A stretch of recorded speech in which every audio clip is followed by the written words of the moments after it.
नमो तस्स भगवतो अरहतो सम्मा सम्बुद्धस्स। नमो तस्स भगवतो अरहतो सम्मा सम्बुद्धस्स। नमो तस्स भगवतो अरहतो सम्मा सम्बुद्धस्स। विश्वशांतीदूत, विश्ववंदनीय, द लाईट ऑफ वर्ल्ड या जगाचा प्रकाश, विश्वदीप, महान कारुणिक, अरहत सम्यक संबुद्ध, देवानंग पियदस्सी धम्मदायाद, महान सम्राट अशोक मौर्य, बोधिसत्व, विश्वरत्न, द सिम्बॉल ऑफ नॉलेज, जग बदलणारा बाप माणूस डॉक्टर बाबासाहेब आंबेडकर या तीनही महामानवांना तिवार अभिवादन करून उपस्थित सर्व श्रद्धाशील संपन्न बौद्ध उपासक तसेच उपासिका यांच्या प्रती मंगलाची कामना करतो। तसेच नोबेल ट्रूथ या यूट्यूब चॅनलचे सर्व दर्शक आणि उपासक उपासिका यांच्या प्रती सुद्धा मंगलाची कामना करतो। आज ज्येष्ठ पौर्णिमा, जिला पालीमध्ये जेष्ठ मासो म्हणतात, या ज्येष्ठ पौर्णिमेचं एक विशेष महत्त्व आहे। मी नेहमी सांगत असतो की बौद्धांचे खरे सण 12 महिन्याच्या 12 पौर्णिमाच आहे, त्या पलीकडे आपले कुठलेही सण नाही। कुठलेही ब्राह्मणी हिंदू सण या भारतातील ख्रिश्चन लोक साजरे करत नाही। कुठलेही हिंदू ब्राह्मणी सण या भारतातील जगातील मुस्लिम लोक साजरे करत नाही, तर बौद्धांनी ते का करावे? बौद्धांचे खरे सण 12 महिन्याच्या 12 पौर्णिमाच आहे, त्या पलीकडे आपले इतर कुठलेही सण नाही। या 12ही महिन्याच्या 12ही पौर्णिमा बुद्धाच्या जीवनाशी संबंधित आहे, निगडित आहे। आणि या 12ही महिन्याच्या 12ही पौर्णिमेला बुद्धाच्या जीवनाशी काही इतिहास सुद्धा दडलेला आहे। या 12ही महिन्याच्या 12ही पौर्णिमेला जे उपोसत वारितशील, उपोसत बौद्ध धम्मामध्ये उपवास नसतो, उपोसत असतं। उपवास हा कुठल्या तरी देवाच्या, देवीच्या, बुवाच्या, बाबाच्या, महाराजांच्या नावाने एक नवस म्हणून केला जात असतो। आणि म्हणून आपण लक्षात घेतलं पाहिजे की पौर्णिमेचा उपवास नसतो। बौद्ध धर्मामध्ये उपवास नावाचा शब्दच नाही, उपोसत आहे। आणि उपोसत म्हणजे 8 शील ग्रहण करून पौर्णिमा साजरी करणं। आणि म्हणून संपूर्ण बौद्ध राष्ट्रामध्ये या 12ही महिन्याच्या 12ही पौर्णिमेला सर्व कुटुंबासहित तेथील बौद्ध उपासक उपासिका रात्रभर महापरित्राण पाठ करतात, सुत्ताचं पठण करतात, उपोसत अष्टशिलाचं पालन करत असतात आणि ते बुद्ध विहारामध्ये कुटुंबासहित पौर्णिमेला जात असतात। ज्या भारतामध्ये बुद्धाचा सिद्धार्थ गौतमाचा जन्म झाला, बुद्धाला ज्ञान प्राप्ती झाली, ज्या बुद्धाने 45 वर्षावास आणि 45 वर्ष बुद्ध धम्माचा प्रचार ज्या भारतात केला, त्या भारतामध्ये पौर्णिमेला तितकंसं महत्त्व आपण धम्म दीक्षेच्या नंतरही देत नाही। आपण साधं पौर्णिमेलाही कुटुंबासहित बुद्ध विहारात जाऊ शकत नाही। सांगायचं तात्पर्य हे आहे की जे काही बौद्ध राष्ट्र आहे, जपान, चायना, थायलंड, श्रीलंका, या बौद्ध राष्ट्रांमध्ये 12ही महिन्याच्या 12ही पौर्णिमेला सरकारी सुट्टी असते, परंतु भारतामध्ये मात्र 12ही महिन्याच्या 12ही पौर्णिमेला सरकारी सुट्टी नसते, परंतु मात्र हिंदू ब्राह्मणी सणाच्या दिवशी मात्र सुट्टी असते। आणि म्हणून आज ज्येष्ठ पौर्णिमेच्या निमित्तानं म्हणून मी नेहमी सांगत असतो की बौद्धांचे खरे सण 12 महिन्याच्या 12 पौर्णिमाच आहे। डॉक्टर बाबासाहेब आंबेडकर 23 जून 1950ला बाबासाहेब दिल्लीच्या भाषणामध्ये असं म्हणतात की पौर्णिमेच्या प्रशांत वातावरणात माणसाला आपल्या कार्याचे सिंहावलोकन गांभीर्याने आणि शांततेने करण्याची संधी उपलब्ध होते, हेच पौर्णिमेचे महत्व वैशिष्ट्य होय असं डॉक्टर बाबासाहेब आंबेडकर म्हणतात. आणि म्हणून पौर्णिमा आपल्या जीवनामध्ये या पौर्णिमेला आपण विशेष महत्व दिलं पाहिजे. तर ही ज्येष्ठ मासो पौर्णिमा, या ज्येष्ठ मास पौर्णिमेचं सुद्धा एक बौद्ध धर्मामध्ये विशेष महत्व आहे. तर आज बौद्ध धर्माचं जे आज या ज्येष्ठ पौर्णिमेला हिंदू संप्रदायांमध्ये ज्याला प्राचीन काळामध्ये वैदिक धर्म किंवा वैदिक पंथ म्हणून किंवा नंतर ब्राह्मण पंथ म्हणून आजचं आधुनिक नाव म्हणजेच हिंदू धर्म आहे. वास्तविक तो पाहता वैदिक ब्राह्मण धर्म आहे. तर आज हिंदू धर्मामध्ये हा दिवस वटपौर्णिमा किंवा वटवृक्षाची पूजा या दिवसाला केली जाते. या वटपौर्णिमेचं एक महत्व हिंदू धर्मामध्ये सुद्धा आहे आणि ते वटपौर्णिमा ते साजरे करतात. वडाच्या झाडाची खास करून स्त्रिया भगिनी हळदी कुंकू लावतात, वडाच्या झाडाला फेऱ्या मारतात आणि वडाच्या झाडाला पांढरे सूत्र सुद्धा ते गुंडाळत असतात, प्रदक्षिणा वगैरे करत असतात. तर आज आपण बौद्ध धर्मामध्ये आपण जर बघितलं तर बौद्ध धर्मामध्ये सुद्धा वृक्षांचं झाडांचं खूप महत्व भगवान बुद्धाने सांगितलेलं आहे. भगवान बुद्धाने कोणत्याही वृक्षांमध्ये कोणत्याही झाडामध्ये कधीही भेदभाव केलेला नाही. बुद्धांच्या समान दृष्टिकोनात त्यांनी सर्वच बोधिवृक्ष म्हणजे जेवढी काही वृक्ष आहेत, झाडे आहेत, तर या झाडाविषयी वृक्षांविषयी बुद्धाने कधीही भेदभाव केला नाही. या झाडामध्ये भेदभाव किंवा त्या झाडाला जवळीकता असं बुद्धानं कधीही केलं नाही. परंतु आपण पाहिलेलं आहे की या भारतामध्ये ब्राह्मणी प्रतिक्रांतीच्या नंतर आजही पिंपळाच्या झाडाचा बोधिवृक्षाचा राग केला जातो, द्वेष केला जातो. ते पिंपळाचं झाड मुंज आहे, अपशकुन आहे, त्या पिंपळाच्या झाडावर भूत राहते. परंतु बुद्धाने त्या बोधिवृक्षाला म्हणजे पिंपळ वृक्षाला आपण एक प्रकारे बुद्ध रूपच मानतो, बोधी राजा मानत असतो. तर बुद्धाने मात्र आपल्या आयुष्यामध्ये कधीही वृक्षांमध्ये कुठल्याही झाडांमध्ये भेदभाव केला नाही.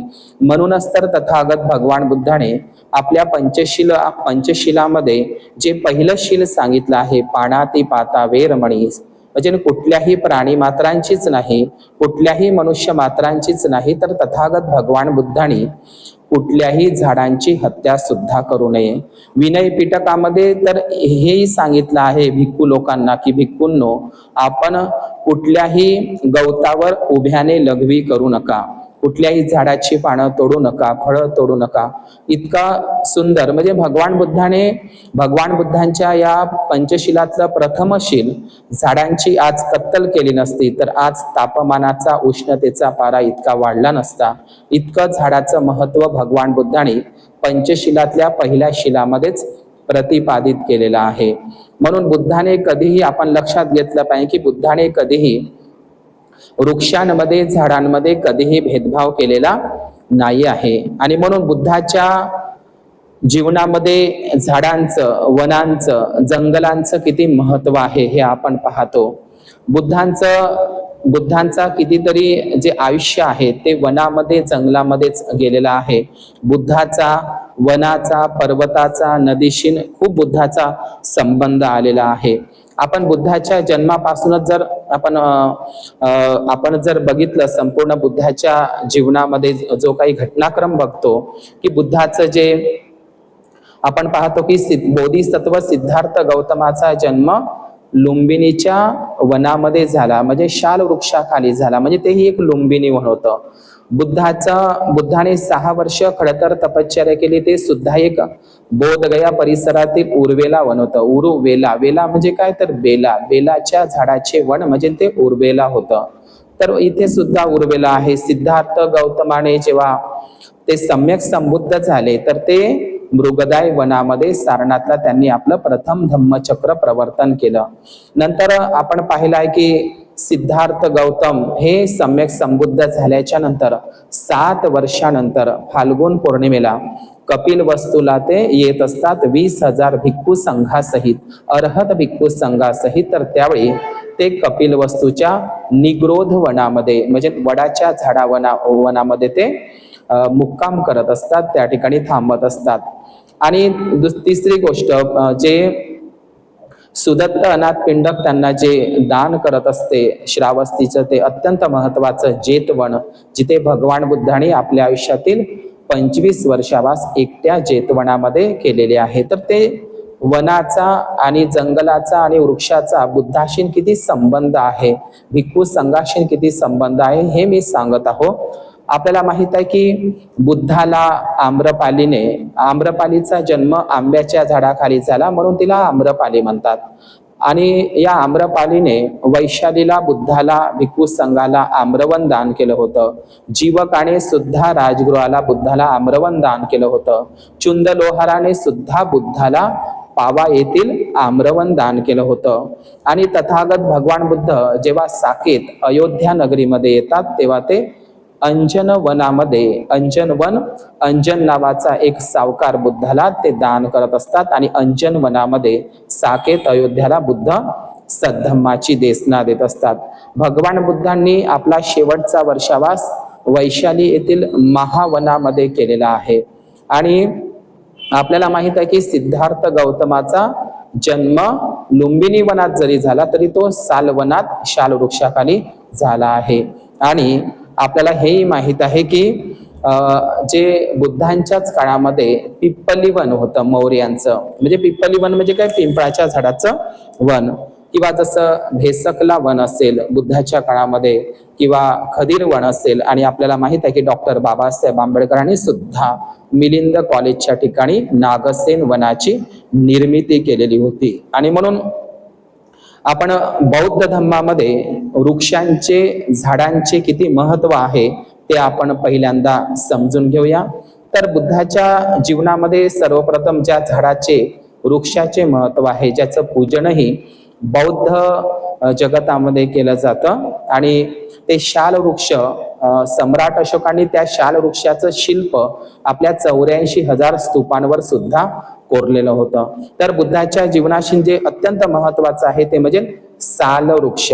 त्याला संस्कृत भाषेमध्ये आपण शाल म्हणतो, पण पाली भाषेमध्ये त्याला साल म्हणतात, इंग्रजीमध्ये त्याला शोरिया म्हणतात. आणि हे शाल वृक्षाचं इतकं महत्व आहे की आपण महामाया देवीला जेव्हा स्वप्न पडते बुद्ध आणि त्याच्या धम्मग्रंथामध्ये, की जे 4 व्यक्ती येतात आणि महामाया देवीचा स्वप्नामध्ये तिचा पलंग उचलून घेऊन जातात, मान सरोवरा काठी ठेवतात.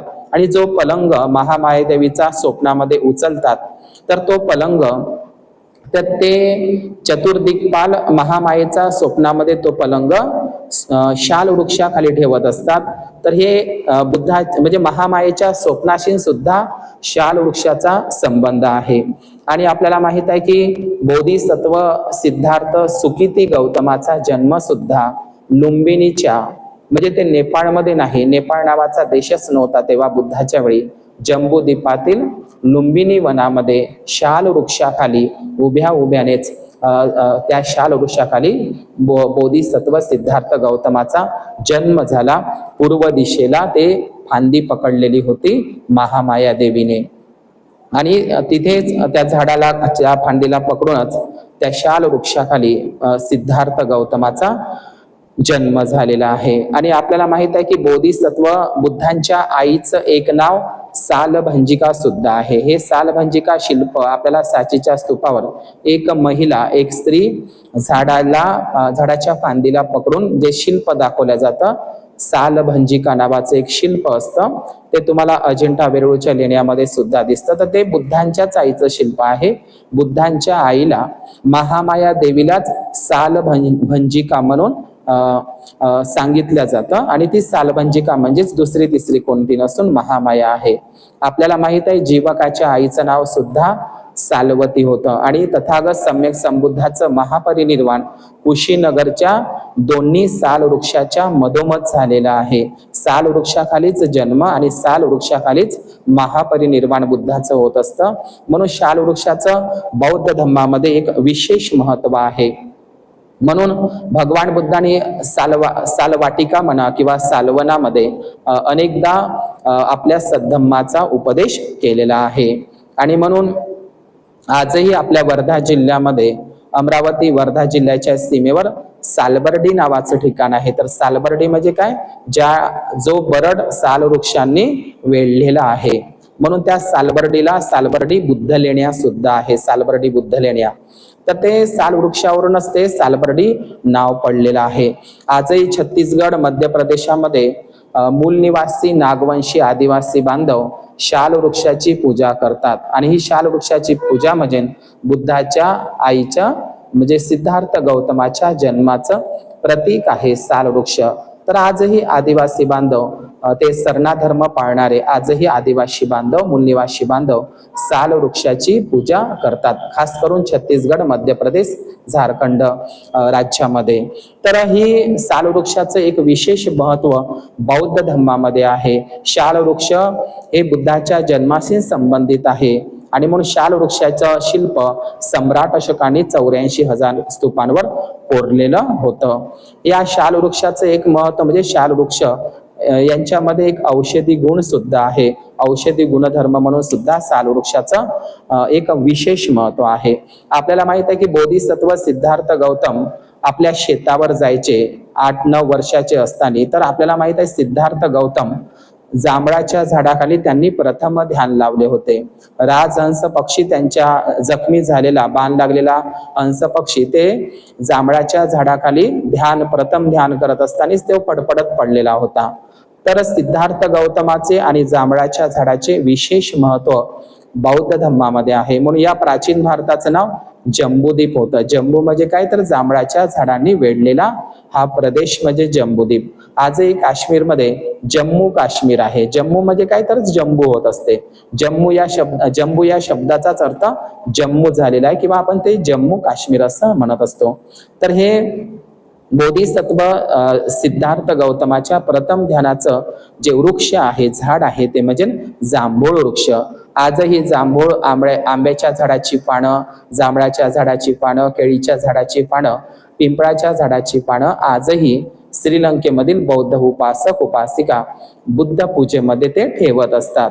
तर हे बौद्ध धर्मामध्ये. आणि दुसरी म्हणजे सिद्धार्थ गौतमाने वडाच्या झाडाचं म्हणजे उर्वेला वन, वेला म्हणजे काय, तर बेलाच्या झाडामध्ये त्यांनी 6 वर्ष खडतर तपश्चर्या केली. त्यांना काहीही प्राप्त झालं नाही.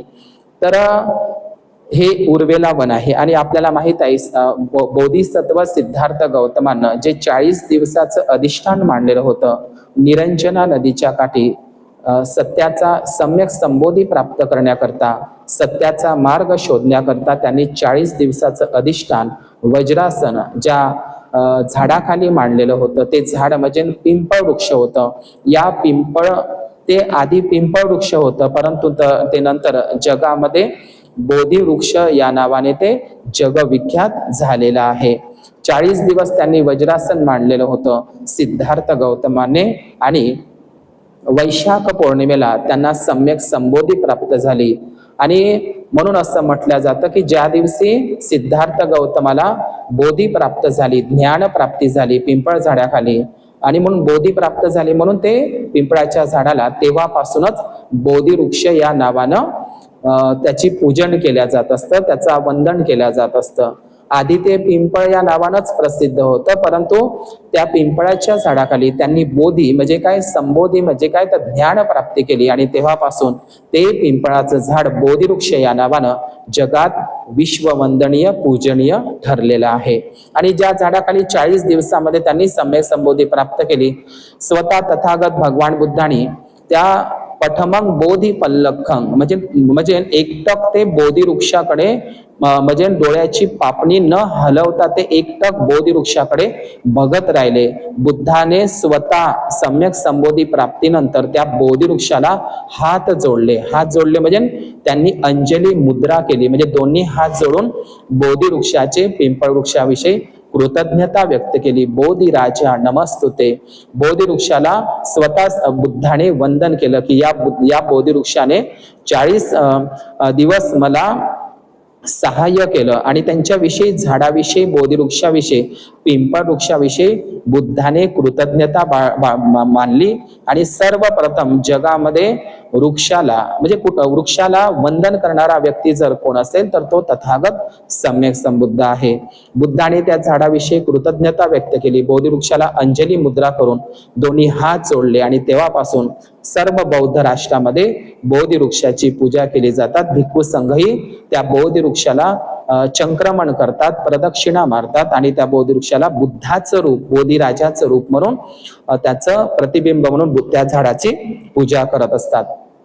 तर ज्या दिवशी सिद्धार्थ गौतमाचा ज्या दिवशी जन्म झाला आणि ज्या दिवशी ज्ञान प्राप्ती झाली तर त्याच दिवशी म्हणजे लुंबिनीच्या वनामध्ये वैशाख पौर्णिमेला सिद्धार्थ गौतमाचा जन्म ज्या वैशाख पौर्णिमेला झाला त्याच वैशाख पौर्णिमेला बोधिवृक्षाचा सुद्धा जन्म झाला. म्हणजे आधी ते पिंपळाचं झाड होतं परंतु ते नंतर बोधिवृक्ष म्हणून ओळखल्या जाऊ लागलं. म्हणजे बोधिवृक्षाचा जन्म सुद्धा हे वैशाख पौर्णिमेलाच झालेला आहे. आपल्याला माहित आहे की भगवान बुद्धांनी 25 वर्षावा श्रावस्तीच्या जेतवनामध्ये केले. त्यावेळी लोक त्या ठिकाणी बुद्धाला भेटायला यायचे जेतवनामध्ये. पण भगवान बुद्ध धम्मचारिकेला प्रचाराला जायचे तर त्यावेळी लोक नाराज व्हायचे. आणि त्यावेळी मग तथागत सम्यक संबुद्धांनी सांगितलं की हे आनंदा, आपण बोधगयाला जावं आणि त्या ठिकाणचं जे बोधिवृक्ष आहे, पिंपळ वृक्ष आहे, ते बोधगयावरून श्रावस्तीच्या जेतवनामध्ये त्याची लागवड करावी. तर स्वतः आनंदाने बुद्धाच्या विनंतीनुसार, बुद्धाची अनुमती घेऊन स्वतः आनंद बोधगयेला येतात आणि त्या ठिकाणून ते बोधिवृक्षाचं, पिंपळाचं झाड नेऊन बोधगयेवरून ते श्रावस्तीच्या जेतवनामध्ये लावतात. आजही ते झाड तुम्हाला जेतवनामध्ये पाहायला मिळेल. त्याला लोक आनंद बोधी वृक्ष असं, महाबोधी वृक्ष म्हणून ते आजही ते आपल्याला पाहायला मिळतं. आणि म्हणून बोधिवृक्षाचं, पिंपळ वृक्षाचं एक बौद्ध धर्मामध्ये विशेष महत्व आहे. जगात सर्वात जास्त कोणत्या वृक्षाची पूजा केली जाते तर जगात सर्वात जास्त बोधिवृक्षाची, पिंपळ वृक्षाची पूजा केली जाते. जेवढे काही बौद्ध राष्ट्र आहे ते बुद्धासोबतच बुद्ध विहाराच्या समोर बुद्ध वृक्षाची लागवड करून त्या बोधिवृक्षाची बुद्धासोबत पूजा करतात. कारण ते बुद्धाचं रूप आहे. बुद्धाचं रूप, बुद्ध रूप म्हणून, बोधिराजा म्हणून त्यांची पूजन केल्या जाते. कारण हे जे बोधिवृक्ष आहे, हा पिंपळ वृक्ष आहे, बुद्धाच्या बुद्धत्व प्राप्तीचे साक्षीदार असलेले ते वृक्ष आहे. बोधिवृक्ष, पिंपळ वृक्ष म्हणून त्याला एक विशेष महत्व आहे. सम्राट अशोकांनी जेव्हा 84,000 महास्तूप आणि 84,000 महाविहार उभारले होते तर त्याच्यावर 84,000 बोधिवृक्षाचं शिल्प ते त्याच्यावर कोरलेलं होतं. म्हणजे 84,000 स्तूप आणि 84,000 महाविहार, महास्तूपांवर सम्राट अशोकांनी ते बोधिवृक्षाचं वज्रासन, ते बोधिवृक्षाचं शिल्प आपल्या स्तूपांवर कोरलेलं होतं. आजही सांचीच्या स्तूपावर, भरूचच्या स्तूपावर, सन्नतीच्या स्तूपावर आपल्याला ते पाहायला मिळेल. अत्यंत महत्वाचं बोधिवृक्षाचं शिल्प आपल्याला पवनी इथे प्राप्त झालेलं आहे. भंडारा जिल्ह्यामध्ये, महाराष्ट्रात पवनीला ते शिल्प सध्याला मुंबईच्या शिवाजी संग्रहालयामध्ये ठेवलेलं आहे. म्हणजे बोधिवृक्ष आहे आणि त्याच्या सभोवताला वज्रासन आहे आणि ते कंपाऊंड केलेलं आहे. इतकं सुंदर बोधिवृक्षाचं शिल्प पवनी भंडाऱ्याच्या बौद्ध स्तूपामध्ये, त्या जगन्नाथ टेकडीमध्ये प्राप्त झालेलं आहे. तर सर्व 84,000 महास्तूपांवर सम्राट अशोकांनी बोधिवृक्षाचं शिल्पांकन, वज्रासनाचं शिल्पांकन कोरलेलं होतं. स्वतः सम्राट अशोक सुद्धा बुद्धाप्रमाणे आणि स्वतः सम्राट अशोकांच्या महाराण्या म्हणजे त्या बोधिवृक्षाला स्वतः सम्राट अशोक आणि त्यांच्या महाराण्या आणि त्यांची प्रजा वंदन करताना आपण महास्तूपांच्या जसं सन्नती आणि अमरावतीच्या शिल्पकलेमध्ये आपण पाहत असतो किंवा सांचीच्या स्तूपांवर सुद्धा. तर असा म्हणजे जगामध्ये स्वतः बुद्धाने त्या बोधिवृक्षाचं वंदन केलं, तो पूजनीय ठरला आणि तेव्हापासून जगभरामध्ये हा बोधिवृक्ष, पिंपळ वृक्ष विश्ववंदनीय ठरला, पूजनीय ठरला. बुद्धाचं रूप म्हणून लोक त्यांची पूजन करतात. आणि जेव्हा सम्राट अशोकांनी या संपूर्ण जम्बूद्वीप भारतामध्ये 84,000 महाविहार महास्तूप उभारले होते. तर 84,000 महास्तूप महाविहाराच्या जवळ सम्राट अशोकांनी 84,000 बोधी वृक्ष 84,000 महाविहार महास्तूपांपाशी लावलेली होती. एकाच वेळी 84,000 बोधी वृक्ष पिंपळ वृक्ष लावणारा राजा म्हणजे महान सम्राट अशोक. आपल्याला फक्त एवढंच आहे की माहित आहे की सम्राट अशोकाने फक्त श्रीलंकेलाच बोधी वृक्षाची लागवड केली, परंतु नाही, सम्राट अशोकाने जिथे जिथे 84,000 महाविहार महास्तूप उभारले त्या महास्तूपाच्या जवळ महाविहाराच्या जवळ बुद्ध लेण्यांच्या जवळ त्यांनी 84,000 बोधी वृक्ष लावलेले होते, पिंपळ वृक्ष लावलेले होते, कारण ते बुद्ध रूपाचं प्रतीक होतं. एवढंच नाही तर सम्राट अशोकांनी महामार्गांवर रस्त्यांवर सुद्धा बोधी वृक्ष पिंपळाची लागवड केली होती. हे सम्राट अशोकाच्या शिलालेखांमध्ये आपल्याला दिसतं. कारण भिक्खू लोक रस्त्यानं जातात, त्यांच्या पायांना दुखापत होऊ नये, ऊन लागू नये आणि ते सावलीनं जावे. लोकांच्या म्हणजे बौद्ध भिक्खूंनी वाटेमध्ये त्यांना थंडगार सावली मिळावी, रस्त्यानं चालणाऱ्या प्रजेला सुद्धा सावली मिळावी, ते झाडाखाली विश्रांती करावे. भिक्खू संघाच्या हिता सुखाकरिता आणि सावली करता प्रजेकरिता सम्राट अशोकांनी वडासोबतच पिंपळासोबतच आणि अनेक वृक्षासोबतच त्यांनी महामार्गावर वृक्षारोपण सुद्धा केलेलं होतं. काही झाडं भारतात नसली तर सम्राट अशोकांनी बाहेर देशातून झाडं आणून लावलेली सुद्धा आपल्याला अभिलेखांमध्ये ऐकायला मिळतं. तर सम्राट अशोकांनी बोधी वृक्षाचा किती आदर केला हे आपल्याला दिसतं. म्हणून झाडाचं किती एक महत्व आहे. आज मोदीनं संपूर्ण जंगल, ताडोबा सारखं जंगल असेल किंवा विंध्याचल सारखे अरावली सारखं जंगल जे राजस्थान मधलं आहे, तर असं अरावली सारखं आणि ताडोबा सारखे जंगल आज अडाणी अंबानीला मोदीनं विकून टाकले आहे. जंगल सफा होत आहे आणि हे जंगल आणि जंगलातली खनिज संपत्ती आज मोदीनं अडाणी अंबानीला विकून टाकला आहे आणि झाडांची आज कत्तल होत आहे आणि म्हणून उष्णतेचा पारा वाढत आहे. भिक्खू लोक जंगलात राहायचे, पहाडात राहायचे, पण झाडं तोडायचे नाही. भिक्खू लोक जंगलात राहायचे, वृक्षाखाली वर्षावास करायचे, झाडाखाली वर्षावास करायचे, पण झाडाची कत्तल करत नव्हते. परंतु आज मात्र कत्तल होताना दिसत आहे. सगळी जंगल, झाडं, वृक्ष अडाणी अंबानीला विकून टाकलेले आहे. सम्राट अशोकांनी इतकंच नाही तर आपली मुलगी जी संघमित्रा आहे हिला सोन्याच्या कुंडीमध्ये बोधगयेची बोधी वृक्षाची शाखा सम्राट अशोकांनी म्हणजे संघमित्रा नावाच्या सम्राट अशोकांच्या मुलीने श्रीलंकेची प्राचीन राजधानी अनुराधपूर या ठिकाणी लावलेली आहे. आजही तो बोधी वृक्ष आपल्याला पाहायला मिळतो. आणि म्हणून बोधी वृक्ष जेव्हा संघमित्रा आणि महामहिंद्र श्रीलंकेला जातात तर ते सर्वप्रथम बोधी वृक्षाची लावण करूनच ते आपल्या बुद्ध धर्माच्या प्रचार आणि प्रसाराला श्रीलंकेला प्रचार प्रसार करत असतात. सोन्याचा भारत आणि सोन्याची लंका म्हणजे बुद्ध धम्ममय लंका होय, रावणाची लंका नाही. तर आज ज्या बोधी वृक्षाला आपण जे महाबोधी महाविहार आहे, जे आमचे 84,000 बुद्ध विहार ब्राह्मणांनी चोरले आहे, त्याच्यावर कब्जा केलेला आहे, तर त्या महाबोधी महाविहाराच्या मागे जो बोधगयेला जो बोधी वृक्ष आहे, हा बोधी वृक्ष म्हणजे एकूण 5वी शाखा आहे. त्या बोधी वृक्षाला रागातून द्वेषातून बुद्धाने ज्ञान प्राप्ती केली म्हणून रागातून द्वेषातून अनेक ब्राह्मण राजांनी त्या बोधी वृक्षाला जाळलेलं होतं. आणि म्हणून नालंदा विद्यापीठ ज्या शशांक नावाच्या बंगाली ब्राह्मण राजांनी नालंदा विद्यापीठ जाळलं होतं, त्याच शशांक नावाच्या बंगाली ब्राह्मण राजांनी बोधगयेतील बोधी वृक्ष जाळलेलं होतं. बौद्ध साहित्यामध्ये तिष्यरक्षिता राणीने सुद्धा बोधी वृक्ष जाळलं. अनेकदा ते बोधी वृक्ष जाळण्याचा प्रयत्न करण्यात आलेला होता. म्हणून आज जे तुम्ही बोधी वृक्ष महाबोधी बोधगयेलाचे बोधी वृक्ष बघता ते 5वी शाखा आहे.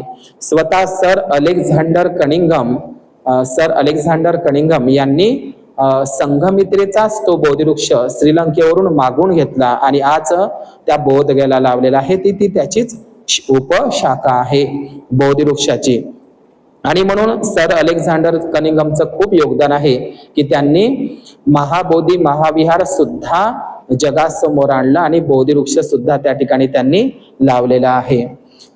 आणि म्हणून सम्राट अशोकांच्या कालखंडामध्ये सम्राट अशोकांनी तुम्ही साची आणि भरूचच्या स्तूपावर पाहू शकता की ज्या सिद्धार्थ गौतमाने सम्यक संबोधी बुद्धत्व प्राप्ती केली होती पिंपळ वृक्षाखाली, तर त्या पिंपळ बोधी वृक्षाला स्वतः सम्राट अशोकांनी त्यांच्या कालखंडामध्ये हिऱ्याचं कंपाऊंड म्हणजे हिऱ्याचं सिंहासन बांधलेलं होतं. ते तुम्हाला साचीच्या स्तूपावर पाहायला मिळेल. म्हणजे बोधी वृक्षाच्या सभोवताल जे वज्रासन होतं, त्या वज्रासनाच्या सभोवताल, त्या बोधी वृक्षाच्या सभोवताल कठडा बांधून हिऱ्याचं सिंहासन स्वतः सम्राट अशोकांनी निर्माण केलेलं होतं. आणि त्यांनी त्या बोधी वृक्षाचं, पिंपळ बोधी वृक्षाचं संरक्षण केलं, जतन केलं. त्यांच्यासाठी पहारेकरी सुद्धा सम्राट अशोकांनी केलेले होते.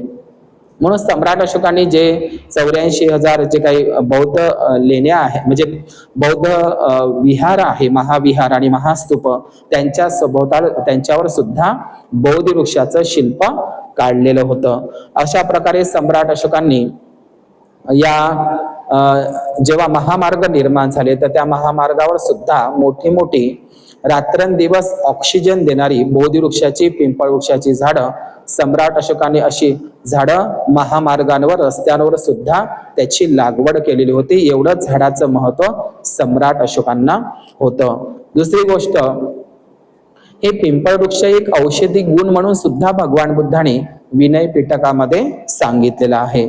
तर आजही आपल्या भारतामध्ये पिंपळाच्या झाडावरून अनेक गावांची, नगरांची, शहरांची नावं आहे. जसं उत्तर प्रदेशामध्ये जे प्राचीन काळामध्ये कपिलवस्तू या नावानं ओळखल्या जात होतं, पण त्या कपिलवस्तूला आता पिपर हवा म्हणून ओळखल्या जातं. पिपर हवा म्हणजे काय, पिंपळ हवा. आणि दुसरी गोष्ट, आजही बिहार राज्यामध्ये पिपरिया असेल, पिपली वन असेल किंवा पिपर हवा असेल, तर असे नावं आपल्याला दिसतात.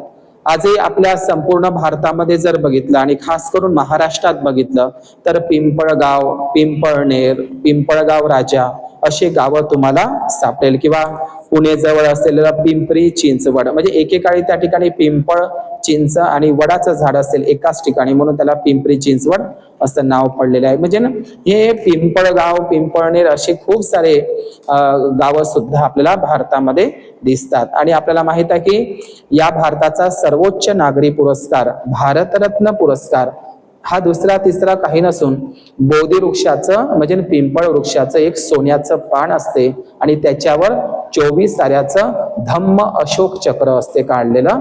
तर पिंपळाच्या सोन्याचं पान म्हणजेच भारतरत्न पुरस्कार होय, सिम्बॉल होय. आणि आपल्याला माहित आहे की बिहार राज्याचं जे बिहार टुरिझमचं जे सिम्बॉल आहे ते सुद्धा बोधी वृक्षच आहे. आणि म्हणून आज भारतामध्ये प्रतिक्रांतीच्या नंतर बुद्धाने त्या झाडाखाली, पिंपळ वृक्षाखाली सम्यक संबोधी प्राप्त केली, बुद्धत्व प्राप्त केली, ज्ञान प्राप्त केलं. म्हणून आज त्या बोधी वृक्षाची, पिंपळ वृक्षाची बदनामी सुद्धा काही ब्राह्मण लोक करतात. बुद्धाने कधीही कुठल्याही झाडांमध्ये भेदभाव केलेला नाही. वृक्षवल्ली आमा सोयरे वनचरे. तर या बोधी वृक्षाचं एक विशेष मत आहे. आजही ब्राह्मण लोक काय म्हणतात की त्या बोधी वृक्षाचं झाडे मुंज असते, अपशकुन असते, ते घराच्या दारासमोर लावू नये, त्याला बघू नये, त्या झाडाकडे पाहू नये आणि बघून सुद्धा न बघल्यासारखं करावं, ते अपशकुन असते.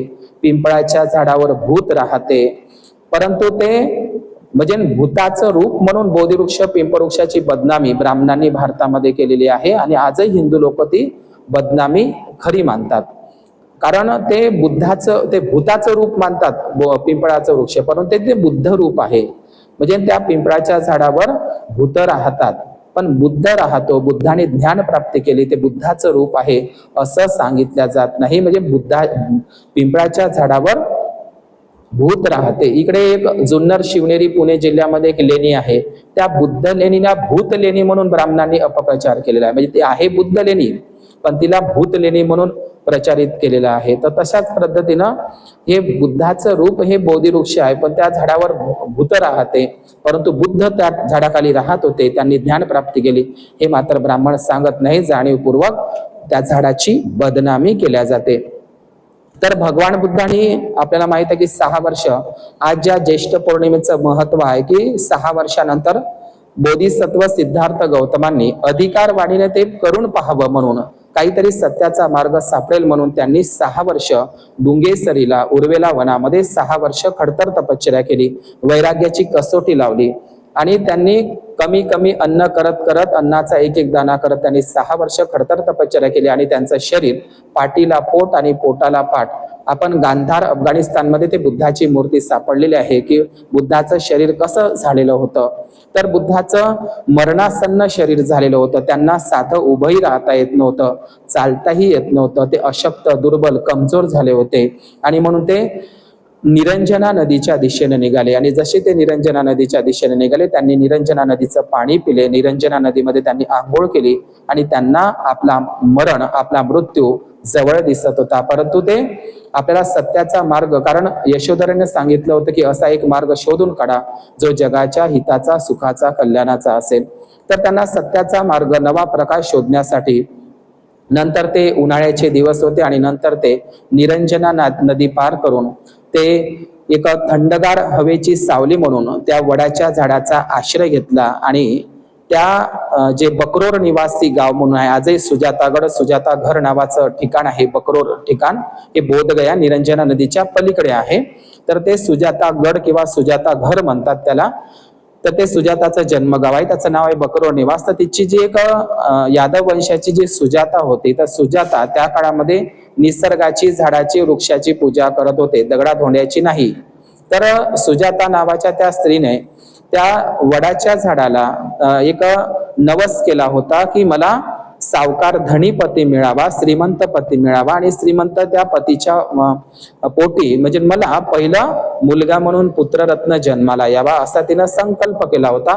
संकल्प करण्याचा शेवटचा दिवस होता आणि त्यावेळी तिनं सोन्याच्या पात्रामध्ये आणि चांगली सुगंधित द्रव्य टाकून आणि तिने ते खीर केलेली होती आणि ती सोन्याच्या पात्रामध्ये घेऊन सर्वप्रथम तिने आपल्या पूर्णा किंवा अन्नपूर्णा, जशी आजही आपल्या महाराष्ट्रामध्ये पूर्णा नावाची नदी आहे, तर ही पूर्णा, अन्नपूर्णा हिला पाठवलं साफसफाई करण्यासाठी.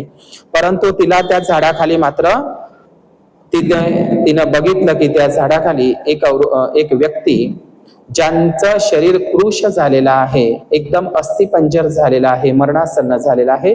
तर ती पूर्णा सांगत जाते आणि त्यावेळी सुजाता त्या ठिकाणी येते आणि त्यावेळी ते बुद्धच व्हायचे असतात. तर त्यावेळी ते सिद्धार्थ गौतमाला, ती वृक्ष देवता म्हणून त्या सिद्धार्थ गौतमाला खीर देतात आणि सिद्धार्थ गौतम, बोधिसत्व सिद्धार्थ गौतम ते खीर प्राशन करतात.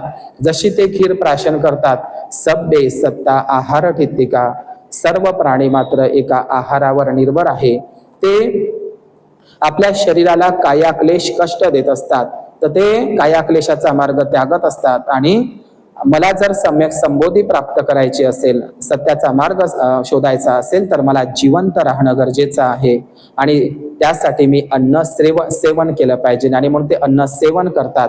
तर त्यांच्यासोबत जे 5 परिव्राजक संन्यासी असतात, तर ते नाराज होतात की सुजाताच्या हातची खीर खाल्ली आणि ते सिद्धार्थ गौतमाला सोडून जात असतात आणि नंतर ते खीर प्राशन करून, सुजाताची खीर प्राशन केल्यामुळे, खीर खाल्ल्यामुळे ते बुद्ध झालेले नाही.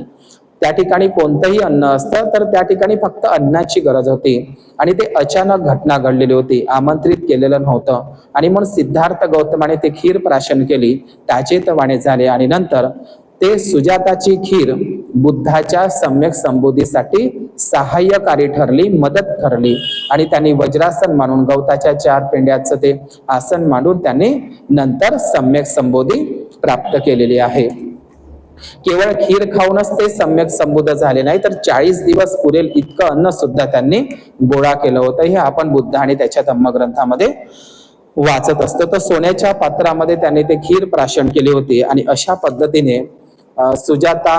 सुजाताच्या खिरीच्या भोजनाचं आनंदाकडे भगवान बुद्धांनी वर्णन केलं होतं की आनंदा, ज्या सुजाताची खीर मला बुद्धत्व प्राप्तीसाठी मदतगार ठरली, तर त्या प्रथम भोजनाचं, खीरदाणीचं मी स्तुती करतो आणि चुंदाच्या भोजनाची सुद्धा स्तुती करतो. तर मग सुजाताला अभिवचन देऊन ज्ञानप्राप्ती झाली, तर मी सांगायला असं अभिवचन देऊन बुद्ध त्या उर्वेलामध्ये त्या झाडाखाली पुन्हा जात असतात, बोधिवृक्षाखाली, आणि नंतर सुजाताला वाराणसी शहरामध्ये दिल्या जातं आणि तिच्या पतीचं नाव असतं धनकुबेर श्रेष्ठी. आणि सुजाताच्याच पोटी यश नावाचा पुत्र जन्माला येतो, जो पुढे जाऊन यश भिक्खू बनत असतो. हा सुजाताचाच पुत्र आहे. तर अशा पद्धतीनं हे सुजाता बौद्ध साहित्यामध्ये बुद्धाच्या 2 उपासिका झालेल्या आहे. सुजाता नावाच्या, खीरदान करणारी सुजाता वेगळी आणि सुदत्त अनाथ पिंडकाची सून ही सुजाता वेगळी, जी 7 भार्या म्हणून सांगितली जाते. तर अशा प्रकारे 2 सुजाता आहे. आपण सुजाता बुद्धाला खीरदान करत आहे हे शिल्प आपण अजिंठाच्या 19 नंबरच्या बुद्धलेणीमध्ये पाहू शकता की सुजाता बुद्धाला खीरदान करत आहे. तर आजही बौद्ध धर्मामध्ये खिरीला एक विशेष महत्व आहे. आपण कोजागिरीला खीर दान करत असतो. म्हणजे 12ही महिन्याच्या 12ही पौर्णिमेला कुठल्याही मंगल प्रसंगी किंवा 14 एप्रिल प्रसंगी सुद्धा आपण खीरदान करत असतो. म्हणजे सुजाताने बुद्धाला खीरदान केली तर सुजाता अमर झाली आणि सुजाताची खीरही अमर झाली. तर आजही बौद्ध राष्ट्रामध्ये आपण बुद्ध विहारामध्ये कुठल्याही मंगल प्रसंगी, कुठल्याही बुद्ध पौर्णिमेला शुभ प्रसंगी आपण खिरीचं महत्व प्रसादासाठी म्हणून आपण करत असतो. कारण खिरीचं महत्व बुद्धाने सुद्धा सांगितलेलं होतं आणि म्हणून खीर बौद्ध धर्मामध्ये खीर ही अत्यंत महत्वाची आहे. पण प्रतिक्रांतीच्या नंतर काय झालं की ब्राह्मण हिंदू धर्मामध्ये बुद्धाला ज्या बुद्धत्व प्राप्तीसाठी ते खीर महत्वाची ठरली, वरदान ठरली, तर त्या खिरीमुळे बुद्धाला जीवदान मिळालं.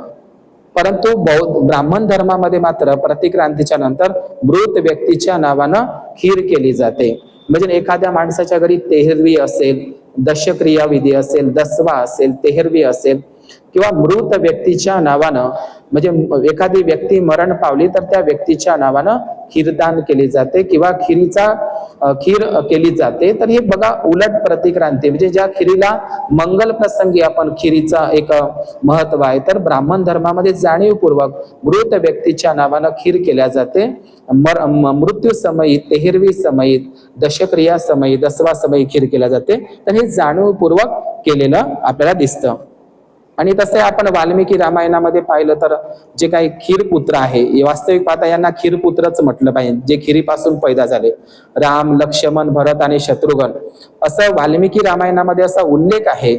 कोणता उल्लेख आहे की दशरथ राजाला 60,000 वर्षाचं वय झालं आणि 60,000 वर्षाचं वय झाल्याच्या नंतर सुद्धा त्याला मुलबाळ झालेलं नव्हतं आणि त्यावेळी त्यांनी पुत्रकामेष्टी नावाचा एक ब्राह्मणांचा यज्ञाचं आयोजन केलं, पुत्रकामेष्टी यज्ञ. आणि त्या पुत्रकामेष्टी यज्ञासाठी दुर्वासा नावाच्या एका ऋषीला बोलावलं आणि त्या दुर्वासा नावाच्या ऋषीनं कौशल्या, सुमित्रा आणि कैकेयी या दशरथ राजांच्या 3ही राण्यांना एका द्रोणामध्ये, 3ही द्रोणामध्ये त्यांना खीर दिली आणि ते खीर पेल्यामुळे या 3घी जणी गर्भवती राहिल्या. म्हणजे हे खीरपुत्रच आहे, दशरथाचे पुत्र नाही. म्हणजे खीर खाल्ल्याबरोबर कौशल्या, सुमित्रा आणि कैकेयी या 3ही दशरथांच्या राण्या गर्भवती राहिल्या, म्हणजे ते खीरपुत्रच आहे.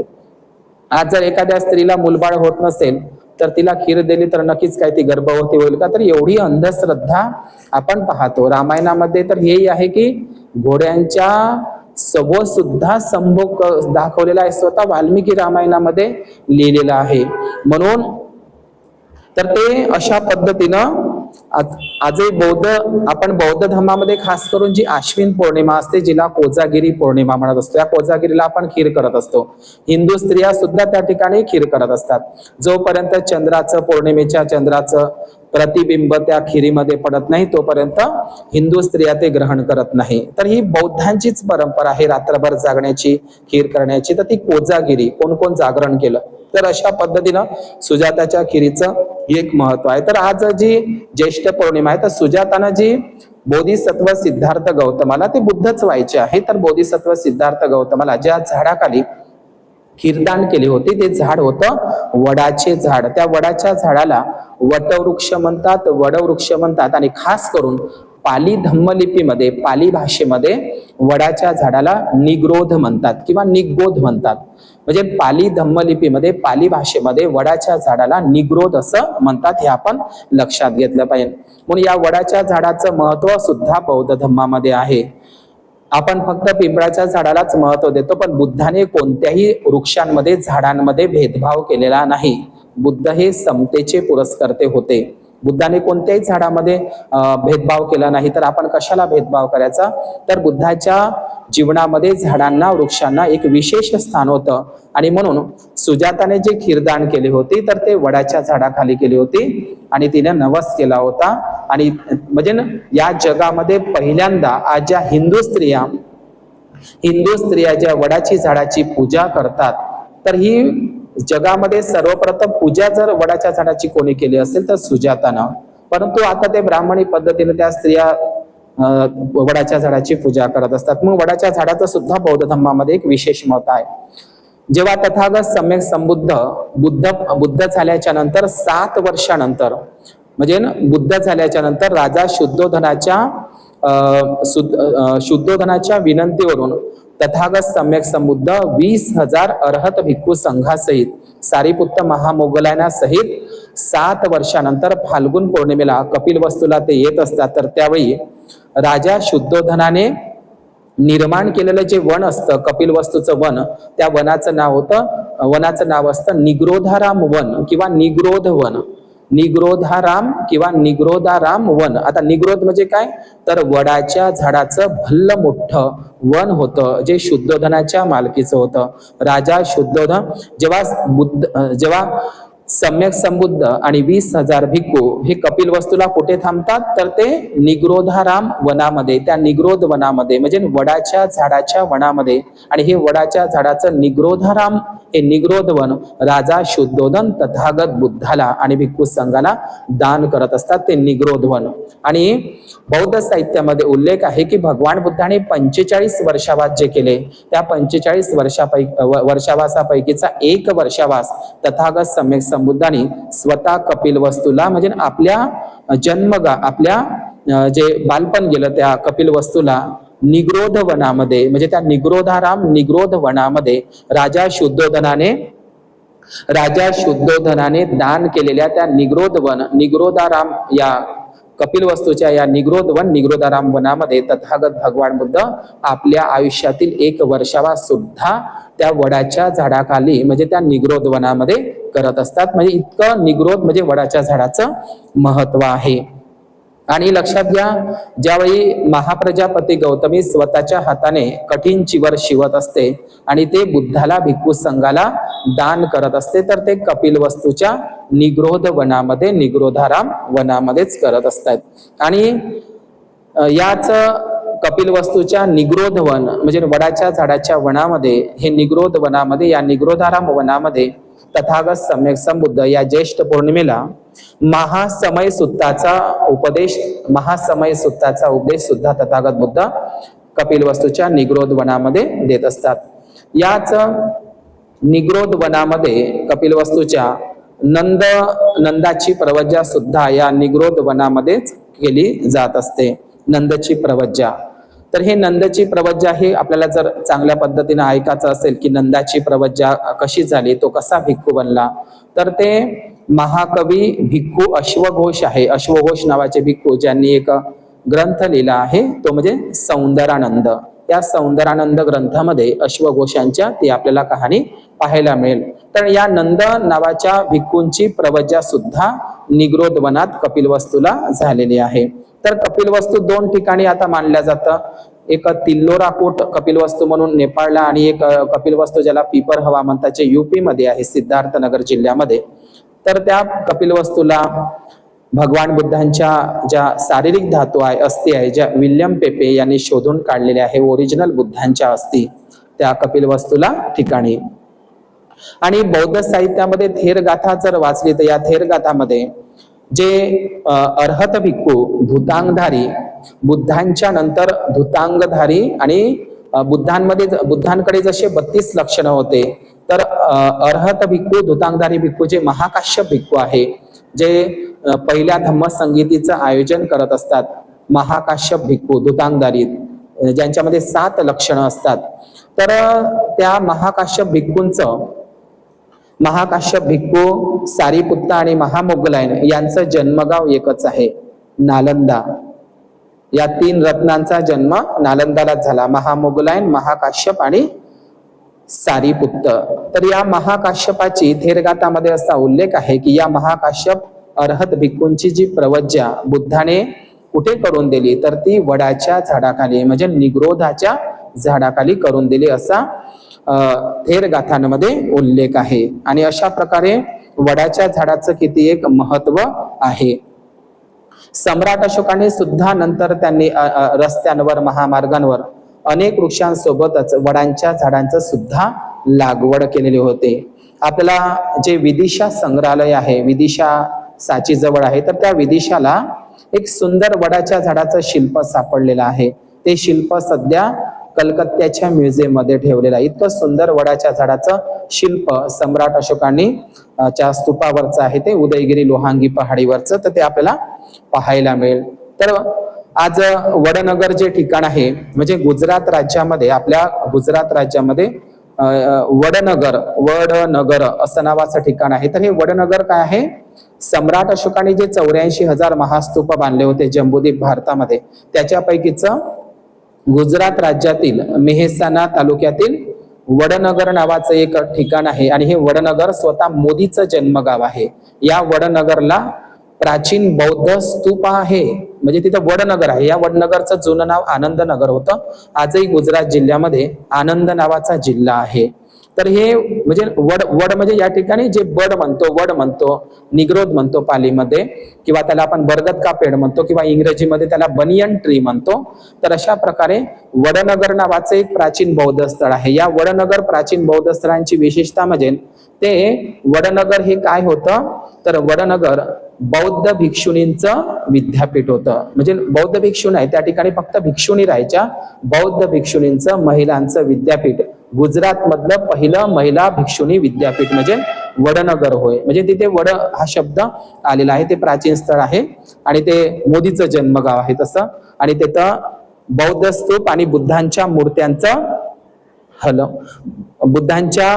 आणि बौद्ध स्तूपांचं त्या ठिकाणी प्राप्ती झालेली आहे त्या वडनगरला. आणि म्हणून हे सम्राट अशोकांनी ते 84,000 जे बुद्ध स्तूप बांधले होते. आणि आपण बिहार राज्यामध्ये नालंदाच्या जवळ बडगाव नावाचं एक ठिकाण आहे. बडगाव म्हणजे काय, बड म्हणजे हिंदीमध्ये बड म्हणतात आणि मराठीमध्ये वड म्हणतात. तर बडगाव हे नालंदाच्या जवळ आहे आणि ते प्राचीन बौद्ध स्थळ आहे बडगाव. म्हणजे तिथे सुद्धा बड हा शब्द आपल्याला दिसतो. आणि आमच्याच वर्धा जिल्ह्यामध्ये वडनेर नावाचं एक गाव आहे, किंवा वडगाव नावाचे अनेक गाव आपल्याला महाराष्ट्रामध्ये आणि भारतामध्ये दिसतात. वड म्हणजे काय, तर निग्रोध वडाचं. आमच्या अमरावती जिल्ह्यामध्ये वडनेरा आहे, त्याला आता लोक बडनेरा म्हणतात. तिथे म्हणजे वडावरूनच ते वडनेरा झालेला आहे अमरावतीमध्ये. पुण्यामध्ये ते पिंपरी चिंचवड आहे. तर अशा पद्धतीने हे निग्रोध आपण लक्षात ठेवायचं की वडाच्या झाडाचं महत्व बौद्ध धर्मामध्ये होतं. पाली भाषेमध्ये वडाच्या झाडाला निग्रोध म्हणतात. आणि सम्राट अशोकांच्या कालखंडामध्ये सम्राट अशोकांचा एक भाऊ होता सुसीम. सुसीम हे सम्राट अशोकाच्या भावाचं नाव होतं. तर त्यांना एक पुत्र झाला होता, त्या पुत्राचं नाव होतं निग्रोध. हा निग्रोध भिक्खू बनत असतो. सम्राट अशोकाला जरी मोगलीपुत्र तिस्साने धम्मदीक्षा दिली, मोगलीपुत्र तिस्सा जरी सम्राट अशोकाचे गुरु जरी होते, तरी बुद्ध धम्माची ओळख आणि बुद्ध धम्माची प्रेरणा ज्या भिक्खूंकडून, श्रामणेर भिक्खूंकडून मिळाली, तो म्हणजे निग्रोध नावाचा भिक्खू. आणि हा निग्रोध म्हणजे स्वतः सम्राट अशोकाचा सुसीम नावाच्या भावाचा तो मुलगा होता, म्हणजे सम्राट अशोकाचा पुतण्या होता. त्या पुतण्याचं नाव सुद्धा निग्रोध होतं. त्या निग्रोधाचा जन्म सुद्धा निग्रोध वडाच्या झाडाखाली झाल्यामुळे त्याला निग्रोध असं म्हणतात. आणि हा निग्रोध हा एक भिक्खू होता मौर्य काळातील, सम्राट अशोकाच्या काळातील, ज्यांच्यामुळे बुद्ध धम्माचं सम्राट अशोकाला जाणीव झाली, ओळख करून दिली. नंतर ते मोगलीपुत्र तिस्सांकडून धम्मदीक्षा घेत असतात. तर अशा पद्धतीने भारतामध्ये एक गुजरात राज्यामध्ये वडोदरा नावाचं ठिकाण आहे, ज्याला बडोदरा म्हणतात. आधी जुनं नाव त्याचं बडोदा होतं. आणि कंबोडिया देशामध्ये जगातील सर्वात मोठं प्राचीन महाविहार म्हणजे अंकोर वट म्हणजे वडाचं झाड. तिथे सुद्धा वट हा शब्द आपल्याला दिसतो. तर बडोदरा आणि बडोदा. बड म्हणजे काय, तर आज म्हणजे श्रीमंत सयाजीराव गायकवाड ज्यांनी डॉक्टर बाबासाहेब आंबेडकरांना उच्च शिक्षणासाठी पैशाची मदत केली होती, तर त्या बडोद्याला बाबासाहेबांनी 11 दिवस ड्युटी केली. जातीचा विनाश पुस्तकामध्ये लिहिलेला आहे. किंवा वेटिंग फॉर ए विजा पुस्तकामध्ये, तर बाबासाहेबांचा किती अपमान झाला 11 दिवस नोकरीमध्ये. तर बाबासाहेब, मी वडाच्या झाडाचं महत्व सांगतो की डॉक्टर बाबासाहेब आंबेडकर बडोद्याला असताना त्यांना किरायानं सुद्धा रूम द्यायला कोणी तयार नव्हतं. आणि त्यावेळी रात्रीच्या वेळी ते सोराबजी दोराबजी नाव बदलवून ते पारशी धर्मशाळेमध्ये राहिले. त्यांना माहीत झाले आणि त्यांनी जीवघेणा हल्ला केल्याच्या नंतर डॉक्टर बाबासाहेब आंबेडकरांचं साहित्य, त्यांचे सगळ्या वस्तू रात्रीच्या वेळेला फेकून देण्यात आले. आणि त्यावेळी डॉक्टर बाबासाहेब आंबेडकर सयाजी गार्डन, त्या विश्वमित्रा नदीच्या काठी, बडोद्याला एक विश्वमित्रा नदी आहे, सयाजी गार्डन आहे सयाजीराव गायकवाडांचं, तिथे डॉक्टर बाबासाहेब आंबेडकर रात्रभर त्या ठिकाणी बसले. आणि ते विश्वामित्री नदीच्या काठी ते वडाचं झाड होतं बडोद्याला, ज्याला आता आपण वडोदरा म्हणतो किंवा बडोदरा म्हणतो, त्या वडाच्या झाडाखाली डॉक्टर बाबासाहेब आंबेडकर बसले आणि ते रडले की मी एवढा उच्च शिक्षित असून 32 डिग्री असून माझा एवढा अपमान आहे, तर माझा समाज कसा जगत असेल. तर बाबासाहेबांच्या डोळ्यात अश्रू आले, बाबासाहेबांना रड आला, परंतु बाबासाहेब ठिकाणी त्या वडाच्या झाडाखाली रडतच बसले नाही, त्या संकल्पभूमी बडोद्याला रडतच बसले नाही. त्याने संकल्प केला की मी माझ्या समाजाला अंधारातून उजेडात आणेल आणि गुलामीची कबर बांधील. तर बाबासाहेबांनी ज्या वडोदऱ्याला जो संकल्प केला तो सुद्धा वडाच्या निग्रोधाच्या झाडाखाली, म्हणजे बोधिसत्व सिद्धार्थ गौतमाने संकल्प केला सम्यक संबोधी प्राप्तीचा, तो बोध गयेला पिंपवृक्षाखाली.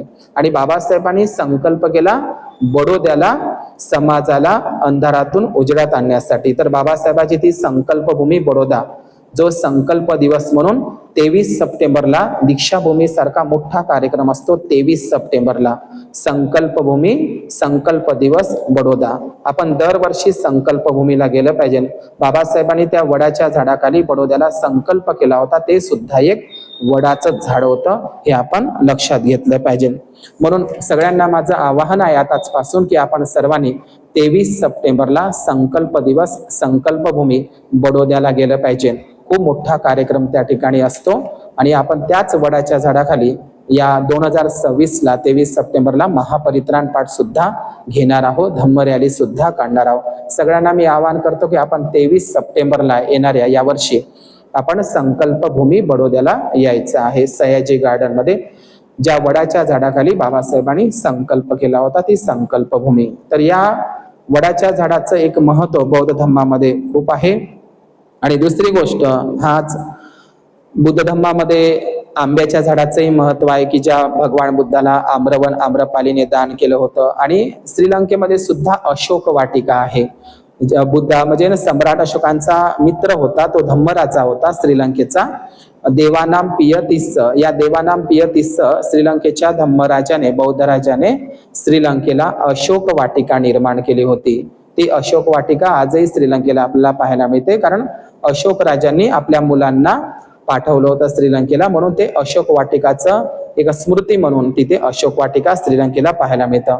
अशोक वृक्षाचं सुद्धा बौद्ध धर्मामध्ये एक महत्व आहे.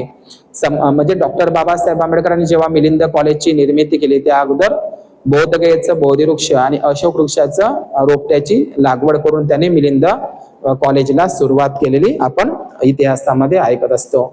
आणि अशोकाराम नावाचं महाविहार सुद्धा पाटलीपुत्र पटण्याला होतं, जे सम्राट अशोकांनी निर्माण केलं होतं. ज्या अशोकाराम महाविहारामध्ये तिसरी विश्व धम्म संगीती सुद्धा आयोजन केलेली होती.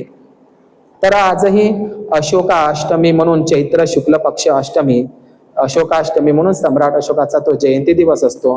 आजही ब्राह्मण हिंदू धर्मातील लोक अशोकाचा राग करतात, पण अशोक वृक्षाच्या झाडांच्या फांद्यांची पूजा करतात अशोकाष्टमीला. आणि अशा पद्धतीने ही भगवान बुद्धांच्या जीवनामध्ये वृक्षांचं झाडांचं महत्व आहे. भगवान बुद्धांच्या महापरिनिर्वाणानंतर जी पहिली धम्मसंगीती झाली होती, सप्तपर्णी गुफा. सप्तपर्णी म्हणजे काय, 7 पानांचं एकच पान असतं, जे राजगुराला झाले होते. तर किंवा मग आपण महासोन पाखड, आपण ताडोबाच्या जंगलामध्ये रामदिगीला जे झाड आहे, ज्या झाडाखाली भंतेजी थांबतात, ज्ञानज्योती महातेरो, तर ते महासोन पाखड नावाचं झाड आहे. महासोन पाखड, हे महासोन पाखड नावाचे झाड तुम्हाला राजगृहाच्या जंगलामध्ये खूप दिसेल. या महासोन पाखडामध्ये सुद्धा भगवान बुद्धाने भिक्खू संघाने वास्तव्य केलेलं आहे, वर्षावास केलेला आहे. त्याचंही महत्व, महासोन पाखड नावाच्या झाडाचं सुद्धा महत्व बौद्ध धर्मामध्ये आहे.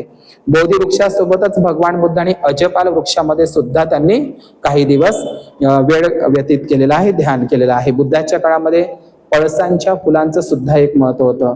पळसांच्या फुलांचा रंग चिवराला दिला जायचा, केसरिया, लाल आणि पिवळ्या पळसाचा. आणि म्हणून आजही आपण अजंठा वेरूळच्या बौद्ध लेण्यांमध्ये बौद्ध भिक्खूने ज्या नैसर्गिक रंग केले होते आणि नैसर्गिक चित्रकला काढली होती तेही आपण पाहत असतो. आणि म्हणून झाडांची वृक्षातोड होऊ नये म्हणूनच सम्राट अशोकाने बुद्ध लेणीची संकल्पना पुढे आणली. झाडांची कत्तल होते, झाडांच्या झोपड्या बांधत असताना झाडं तोडली जातात, म्हणून सम्राट अशोकाने दगडा पहाडामध्ये, पर्वतामध्ये बुद्ध लेणीची संकल्पना समोर आणली, जेणेकरून झाडांची कत्तल होऊ नये. म्हणून बुद्ध लेण्या ह्या टिकाऊ असतात. आणि बुद्ध लेण्या म्हणजे केवळ वर्षावासाचे, ध्यान साधनेचेच ठिकाण नाही, तर बुद्ध लेण्या म्हणजे बौद्ध विद्यापीठ आहे, धम्मप्रचार आणि प्रसाराचे केंद्र होते. तर या भारतामध्ये तर अशा पद्धतीनं बौद्ध धर्मामध्ये बोधी वृक्षाचे एक विशेष महत्व मी तुम्हाला या ठिकाणी सांगितलेलं आहे. तर हे जे वटपौर्णिमा, ज्या ज्येष्ठ पौर्णिमेला साजरी केल्या जाते, तर महाभारतामध्ये एक पात्र आहे, सावित्री आणि सत्यवानाची कहाणी सांगितल्या जाते. सावित्रीने आपल्या पतीला यमलोकातून, यमराजापासून सोडून आणलं होतं, आपल्या पतीचे प्राण वाचवले होते, पतीला यमराजापासून, यमलोकातून आणलेलं होतं वापस. ही महाभारतातली गोष्ट सांगितल्या जाते. आणि तेव्हापासून हिंदू महिला ते पतीची म्हणजे पती की लंबी उम्र के लिए, म्हणजे पतीच्या आयुष्य वाढीसाठी ते वडाच्या झाडाचं पूजन करतात, दोरा बांधतात, प्रदक्षिणा घालतात, फेऱ्या मारतात. तर हे सत्यवान सावित्रीची जी कहाणी आहे, तर ही कहाणी महाभारतातली कथेतली काल्पनिक कहाणी आहे, पौराणिक कहाणी आहे, ती ऐतिहासिक कहाणी नाही. सत्यवान सावित्रीशी या वटपौर्णिमेचा संबंध दाखवला जातात. तर आपण लक्षात घ्या, या संपूर्ण महाभारत असो, भगवद्गीता असो का रामायण असो, ह्या सर्व कथा धम्मपदाची नक्कल आहे आणि बौद्ध जातक कथांची नक्कल आहे, टू कॉपी पेस्ट आहे. हे मी यापूर्वी सांगितलं आहे. जसं की त्रिपिटकातील ज्या जातक कथा आहे, जातक कथेमध्ये साम कुमार जातक कथा, साम कुमार जातक कथेवरून श्रावण कुमार बाळाची गोष्ट बनवलेली आहे. महाकपी जातक कथा, याच्यावरून राम सेतूची कथा ब्राह्मणांनी रामायणात तयार केलेली आहे. दशरथ जातक कथेवरून रामायण तयार झालेला आहे. घत जातक कथेवरून महाभारत, भगवद्गीता ग्रंथ तयार करण्यात आलेले आहे. वेसंतर जातक कथेवरून सत्यवादी राजा हरिश्चंद्राची कथा तयार करण्यात आलेली आहे. महाविजित राजाच्या कहाणीवरून परीक्षित राजाची कहाणी महाभारतात तयार करण्यात आहे. चित्तसंभूत जातक कथेवरून शंभुकवत कथा रामायणामध्ये तयार करण्यात आली आहे. महाजनक जातक कथेवरून जनक राजाची कहाणी रामायणामध्ये तयार करण्यात आली आहे. आणि शिवी जातकांची सुद्धा चोरी झालेली आहे. तर ही सत्यवान सावित्रीच्या सावित्रीने सत्यवानाचे, आपल्या पतीचे प्राण यमलोकातून, यमराजापासून पतीला वाचवलं, अशी जी कहाणी सांगितली जाते. तर ही सत्यवान सावित्रीची कहाणी दुसरी तिसरी काही नसून जातक कथेमधली उच्छंग जातक कथा आहे. लक्षात घ्या, ही सुद्धा सत्यवान सावित्रीची जी महाभारतातली कहाणी आहे, सत्यवान सावित्रीची ही कहाणी सुद्धा जातक कथेत एक जातक कथा आहे. ती जातक कथा म्हणजे लक्षात घ्या उच्छंग जातक कथा. या उच्छंग जातक कथेवरूनच सत्यवान सावित्रीची कहाणी महाभारतामध्ये टाकलेली आहे, हे आपण लक्षात घेतलं पाहिजे. तर त्याची कहाणी कशी आहे? बौद्ध साहित्यामध्ये उच्छंग जातक कथा काय आहे? तर उच्छंग जातक कथा काय आहे की एकदा काय होत असते, एक वाराणसी नावाचं नगर असते. तर त्या वाराणसी नगरामध्ये एक कुटुंब असतं आणि त्या कुटुंबामध्ये एकदा काय असते, एक पती पत्नी असतात. तर ते पती पत्नी, तर त्या पती पत्नीमध्ये तिचा म्हणजे जी पत्नी असते तिचा एक भाऊ, तिला एकुलता एक पुत्र असतो. पती म्हणजे त्या स्त्रीला पती आणि तिला एकुलता एक पुत्र असतो आणि तिचा भाऊ, सख्खा भाऊ सुद्धा तिच्या सोबत राहत असतो तिच्या गावामध्ये. तर एकदा काय होते, त्या स्त्रीचा पती आणि तिचा एकुलता एक पुत्र आणि तिचा एकुलता एक भाऊ हे एकदा आपल्या स्वतःच्या शेतावर काम करायला जात असतात. तर तेवढ्यात काय होत असते, त्या राज्यामध्ये, त्या गावामध्ये चोरी होते आणि चोरीच्या दृष्टिकोनातून राजांचे जे सैन्य आहे धावत धावत असताना चोर काही सापडत नाही, परंतु त्या स्त्रीचा जो पती आहे, एकुलता एक पुत्र आहे आणि एकुलता एक जो भाऊ आहे, तर हे तिघही जण शेतावर काम करताना त्या राजांच्या पहारेकरांना ते तिघही दिसतात. आता त्या पहारेकरांना सैन्यांना असं वाटते की हेच चोर आहे, आता हे काहीतरी शेतीमध्ये शेती काम करण्याचं नाटक करत आहे, ढोंग करत आहे, हेच चोर आता काहीतरी आपल्याला पाहून शेतीतले काम करत आहे, हेच खरे चोर असतील. म्हणून त्या स्त्रीच्या त्या पतीला, एकुलत्या एक पुत्राला आणि आपल्या एकुलत्या एक भावाला राजा त्याला ते सैन्य त्याला पकडून आणतात चोर समजून. वास्तविक आता ते चोर राहत नाही आणि त्यावेळी राजदरबारामध्ये त्यांना मृत्यूदंड, फाशी देण्याची आज्ञा केली जाते. तेव्हा ती पत्नी त्या राजाच्या राजदरबारामध्ये आपल्या पतीचा जीव वाचवण्यासाठी येत असते. तर त्यावेळी तो राजा म्हणत असते, ठीक आहे, हे तिघ जण ते चोर नसतात, पण त्यांच्यावर तो आरोप केला जातो खोटा. तर त्यावेळी राजा काय म्हणतो, एक पत्नी आपल्या पतीशिवाय कशी जिवंत राहू शकेल? तर त्यावेळी तो राजा काय म्हणतो, मी तुझ्या पतीला सोडवण्यासाठी तयार आहो. बघा, तो राजा काय म्हणतो त्या स्त्रीला. राजदरबारामध्ये ती खूप रडत असते आणि खूप शोक करत असते, विलाप करत असते. तर राजा म्हणते, मी तुझ्या पतीला या तिघांपैकी, म्हणजे तुझा एकुलता एक पुत्र, एकुलता एक भाऊ आणि तुझा पती, या तिघांपैकी तुला कोणाला सोडायचं आहे? तुला म्हणजे कोणाला तरी एकाला मी सोडतो. एकतर तुझ्या पतीला सोडतो, एकतर तुझ्या पुत्राला एकुलत्या एक किंवा तुझ्या भावाला, तिघापैकी मी कोणाला तरी सोडतो, पण एक तर तुझ्या पतीला मी सोडायला तयार आहो या तिघापैकी, राजा असं म्हणतो. तर त्यावेळी ती स्त्री बघा किती प्रज्ञावान असते आणि चतुर्य असते. ते चातुर्यानं काय म्हणते की हे राजा, मी एक स्त्री आहे आणि माझा पती जरी मृत्यू पावला आणि जरी तुम्ही त्यांना मृत्यूची सजा दिली, तर मी एक स्त्री असल्यामुळे मी दुसरं लग्न करू शकते, मला दुसरा पती मिळू शकते, तर दुसऱ्या पतीपासून मला पुत्र सुद्धा प्राप्त होऊ शकते. म्हणजे मला पतीही मिळू शकते आणि त्या दुसरा पती जरी केला, म्हणजे पती पुन्हा भेटू शकते मला आणि त्या दुसऱ्या पतीपासून मला पुन्हा पुत्राची प्राप्ती होऊ शकते. परंतु मला मात्र भाऊ मिळू शकत नाही. पती मिळू शकतो, पुत्र मिळू शकतो, पण भाऊ मिळू शकत नाही. त्यामुळे माझ्या पतीला आणि माझ्या पुत्राला वाचवण्यापेक्षा माझ्या भावाला तुम्ही वाचवा, मला परत करा.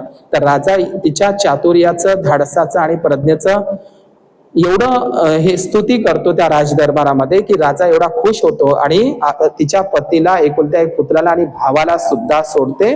म्हणजे या ठिकाणी केवळ ती आपल्या चातुर्यानं, धाडसानं केवळ आपल्या पतीचेच प्राण वाचवत नाही त्या राजापासून, तर आपल्या प्रिय पुत्राचे, एकुलत्या एक आणि प्रिय भावाचे प्राण वाचवते. तर हीच कहाणी सत्यवान सावित्रीशी महाभारतामध्ये चोरलेली आहे.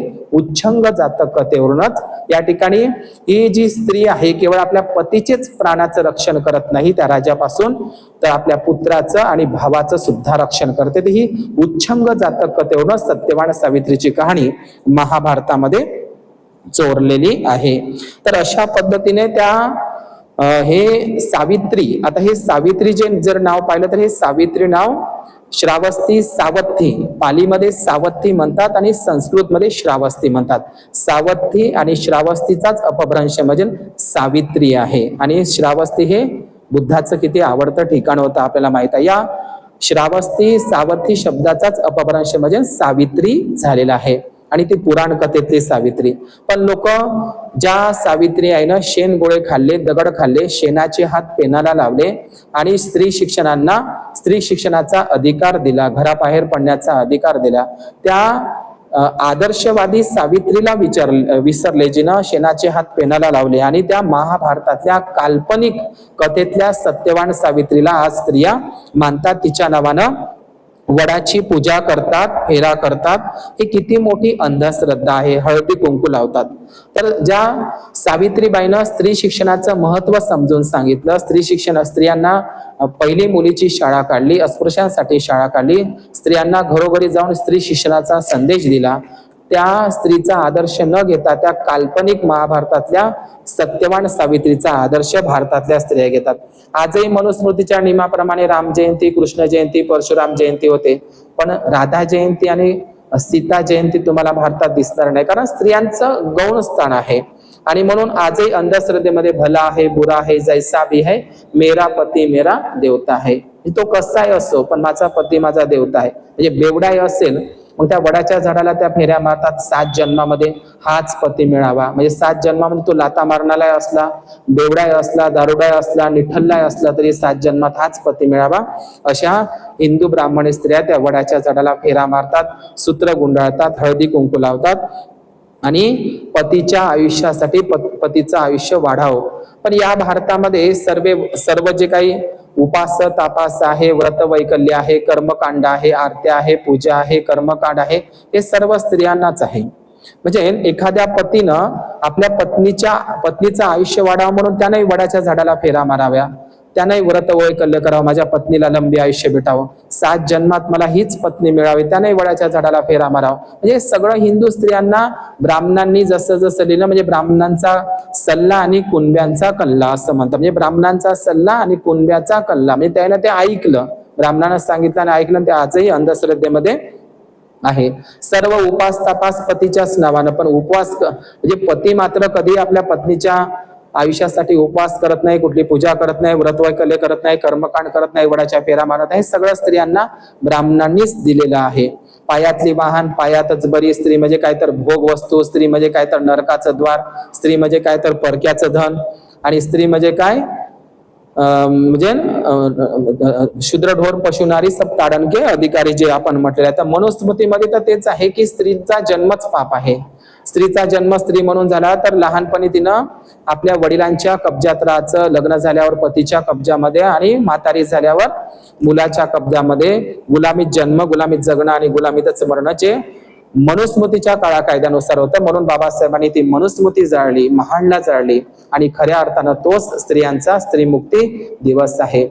या ओबीसी स्त्रियांचे आणि या ब्राह्मण स्त्रियांचे खरे पुढारी कैवारी जर कोण असेल, ज्या ओबीसी स्त्रियांनी ब्राह्मण स्त्रियांनी बाबासाहेबांची पूजा करायला पाहिजे, ज्या हिंदू कोड बिल आणि भारतीय संविधानामुळे स्त्रियांना घराबाहेर पडण्याचा अधिकार दिला, आणि आधीच्या स्त्रिया पती मेल्याच्या नंतर जिवंतपणे सती जात होत्या, आज राष्ट्रपती बनत आहे. परंतु महाभारताची शिक्षणच आहे, 5 पांडवा मिळून एकच पत्नी द्रौपदी, आणि आपल्या पत्नीला जुगारात हरणारे 5 पांडव, द्रौपदी नावाच्या स्त्रीला 5 पांडवा मिळून एकच पत्नी, आणि तिलाही ते जुगारामध्ये जुव्यामध्ये हारतात. किंवा 16,108 बायका करणारा, दुसऱ्यांच्या मुलींना घेऊन पळणारा, किंवा पत्नीला जुगारात हरणारा, किंवा दुसऱ्याच्या सांगण्यावरून संशय पकडून आपल्या गर्भवती पत्नीला जंगलात सोडणारा, किंवा तिला अग्निपरीक्षा देणारा, हे आपण काही ब्राह्मणी साहित्यामध्ये पाहत असतो. पण डॉक्टर बाबासाहेब आंबेडकरांनी ही मनुस्मृती नावाचा काळा कायदा जाळून हिंदू कोड बिल आणि भारतीय संविधान दिलं, आज स्त्रिया घराच्या बाहेर पडत आहे. पण ह्या स्त्रिया डॉक्टर बाबासाहेब आंबेडकर, सावित्रीबाई आणि ज्योतिबा फुले यांना विसरलेल्या आहे. म्हणून स्त्रियांनी वडांच्या झाडाची पूजा करण्यापेक्षा, 7 फेरे घालण्यापेक्षा, सूत्र गुंडाळण्यापेक्षा स्त्रियांनी डॉक्टर आंबेडकरांची आणि सावित्रीबाई ज्योतिबांची पूजा करावी. म्हणून खास करून हिंदू स्त्रियांना आणि सर्व बौद्ध स्त्रियांना सुद्धा सांगणं आहे की बाबासाहेबांचं प्रत्येक बौद्ध स्त्रियांनी, प्रत्येक भारतीय नारीने हिंदू कोड बिल बाबासाहेबांचं वाचावं, भारतीय संविधान वाचावं. आणि एक ताराबाई शिंदे यांनी एक ग्रंथ लिहिला, स्त्रियाने तो वाचलाच पाहिजे, स्त्री पुरुष तुलना, किंवा मदर इंडिया नावाचा एक ग्रंथ आपण वाचला पाहिजे. मिस मेयो कॅथरीन, कशा भारतीय स्त्रियांच्या अवस्था होत्या पेशवे ब्राह्मणांच्या काळामध्ये, मिस मेयो कॅथरीनचा मदर इंडिया. आणि म्हणून पांढरे सूत्र झाडाला बांधण्यापेक्षा भगवान बुद्धांच्या 84,000 जीवन सूत्रांचा आचरण करून, म्हणजे वडाच्या झाडाला पांढरा सूत्र दोरा बांधण्यापेक्षा भगवान बुद्धांचे 84,000 जीवन सूत्र आपल्या जीवनामध्ये आचरण करून आपलं मंगल साधलं पाहिजे, हित सुत साधलं पाहिजे. एवढंच मला आजच्या या अनुषंगाने सांगायचं आहे. झाडे लावा, झाडे जगवा, म्हणून भगवान बुद्धांनी झाडांची कत्तल करू नका, हत्या करू नका, हे पहिल्या शिलामध्ये सांगितलेले आहे. वडांची पूजा करण्यापेक्षा वडांची झाडं लावा, जेणेकरून झाडं राहणार नाही तर वडाचे झाडं शिल्लक राहिले नाही तर तुम्ही कुठल्या वडाच्या झाडाची पूजा करा. मी असं ऐकलं आहे की मुंबई, ठाणे आणि पुणे सारख्या शहरामध्ये महिला म्हणजे वटपौर्णिमा आली तर ते कुंडीमध्ये वडाच्या झाडाची फांदी किंवा वडाच्या झाडाला पूजा करतात, फेरा मारतात. म्हणजे इतकी परिस्थिती आली शहरामध्ये. तर म्हणून या वटपौर्णिमेला वटपूजा न करता एक एक वडाचं झाड ओबीसी स्त्रियांनी लावा, जेणेकरून पाऊस वेळेवर पडेल. आणि वृक्षांना पूजा करण्यापेक्षा वृक्षांचं आदर करा, वृक्ष लावा, झाडे वाचवा, झाडे जगवा, हा संदेश भगवान बुद्धाने आणि सम्राट अशोकाने दिलाय. झाडे लावा आणि झाडे जगवा हा संदेश तथागत बुद्धाने आणि सम्राट अशोकानेच दिलेला होता. आणि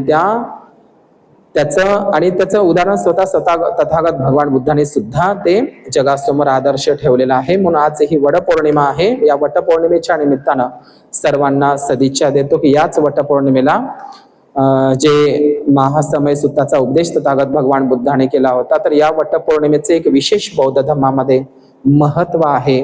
बुद्धाने झाडांमध्ये कुठलाही भेदभाव केला नाही, तर आपणही झाडांमध्ये भेदभाव करू नये. प्रत्येक झाड हे ऑक्सिजन देणारच आहे आणि प्रत्येक झाडाविषयी आपल्या मनामध्ये कृतज्ञता असली पाहिजे. परंतु आज मात्र मोदीनं सर्व जंगलं, पहाड, पर्वत आणि जंगलातील खनिज संपत्ती अडाणी अंबानीला विकून टाकून आज जंगल ओसाड पडत आहे. आदिवासी बांधव ते त्यांच्या जमिनी हस्तगत करताना इथला ब्राह्मणवादी आपल्याला दिसतो. या जंगलांचं वाचवणं म्हणजे ताडोबा जंगल असेल, अरावली जंगल असेल, राजस्थानचं हे वाचवणं अत्यंत गरजेचं आहे. आणि म्हणून झाडं लावा, झाडं जगवा हाच वटपौर्णिमेचा एक संदेश म्हणून या ठिकाणी मी देतो. या ठिकाणी सर्वांना पौर्णिमेच्या सदिच्छा, मंगलकामना करतो, थांबतो. तर वडाच्या झाडाचं इतकं महत्व बौद्ध धर्मामध्ये, सर्वच झाडाचं महत्व बौद्ध धर्मामध्ये आहे. भवतु सर्वमंगल.